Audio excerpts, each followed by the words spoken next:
JJ के chapter 271 के spoilers आ चुके हैं, जिसको टाइटल मिला है जेजे के चैप्टर 271.5 एपिलॉग। एपिलॉग अगर तुम्हें सिंपली नहीं पता तो इसका मतलब है कि एंड में उस कैरेक्टर के साथ क्या हुआ, क्योंकि हमने यहाँ पे बहुत सारे कैरेक्टर मिस कर दिए थे जिनके बारे में हमें बिल्कुल भी नहीं पता था इनकी बैक स्टोरी क्या होगी या इनके साथ आगे क्या होने वाला है। तो इस वाले चैप्टर में पूरा का पूरा गेगे ने क्लियर कर दिया है कि इस वाले कैरेक्टर के साथ एंड में ये हुआ है एंड इस वाले कैरेक्टर के साथ ये हुआ है। इस चैप्टर में गेगे ने हमें सब क्लियर कर दिया है, यूको एंड यूजी का सीन, नोबारा एंड नोबारा की मम्मी का सीन, पांडा एंड यूता का फ्यूचर। तो चलो ज्यादा टाइम वेस्ट नहीं करते, चैप्टर में चलते हैं। पहला एपिलॉग आता है ओजावा यूको का। ओजावा यूको अगर तुम्हें नहीं पता कौन है तो वो यूजी की फ्रेंड थी जो यूजी से प्यार करती थी, इसीलिए फर्स्ट आता है हमारा यूजी एंड यूको का एपिलॉग। यूको अभी भी उस फैक्ट से स्ट्रगल कर रही होती है कि भाई इतने सारे हमारे यहाँ पे स्कूल के बंदे पढ़ते थे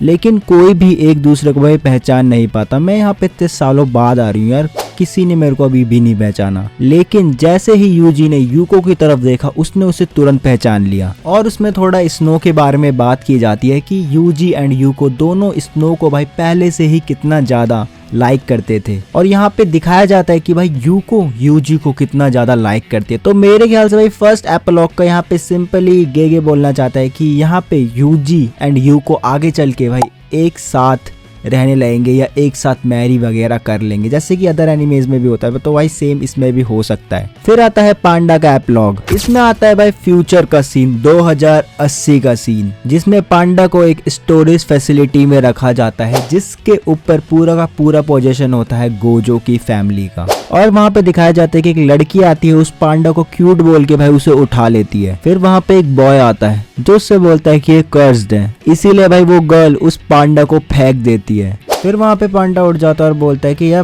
बच्चे सही में यूता के ग्रैंड चाइल्ड है, क्योंकि उन बच्चों का बिहेवियर भाई यूता की तरह बिल्कुल भी नहीं था, क्योंकि वो बंदे बहुत ही ज्यादा टॉकेटिव थे और यूता यहाँ पे बिल्कुल शांत बंदा था। और यहाँ पे बताया जाता है कि ये दोनों यूता के ग्रैंड चाइल्ड है, मतलब यूता के ग्रैंड चाइल्ड है, एक गर्ल एक बॉय। मेरे ख्याल से यूता यहाँ पे माकी के साथ शादी वगैरह कर ली होगी भाई उसने माकी से। और लास्ट में हमें फाइनली बताया जाता है कि यहाँ पे यूता बन चुका है head of the Gojo clan. फिर आता है नोबारा का एपिलॉग। जैसा कि हम लोग सोच रहे थे कि नोबारा की मदर ऐसी होगी, नोबारा की मदर ऐसी होगी, इतनी अच्छी होगी, लेकिन भाई नोबारा की मदर भाई बिल्कुल ही उसके अपोजिट थी। नोबारा की मम्मी भाई बहुत ही ज्यादा चिढ़ने वाली, और उसे अपने बच्चे की भाई बिल्कुल भी चिंता नहीं थी कि जैसा चल रहा है भाई वैसे चलने दो। और दिखाया जाता है कि अभी भी उसकी मम्मी पार्टी करती है, जवान बंदों के साथ घूमती रहती है और बस पैसा खर्च करती रहती है भाई, पैसा खर्च। और उसकी मम्मी ने भाई नोबारा के बड़े होने तक उस पर बिल्कुल भी ध्यान नहीं दिया भाई, बिल्कुल भी नहीं, अपना पार्टी वगैरह में भाई लगी रहती थी। नोबारा अपनी मम्मी को बता दिया कि मैं तुम्हारे पास इसलिए आई हूँ क्योंकि ये गोजो सेंसे की लास्ट विश थी, अगर उनकी लास्ट विश नहीं होती ना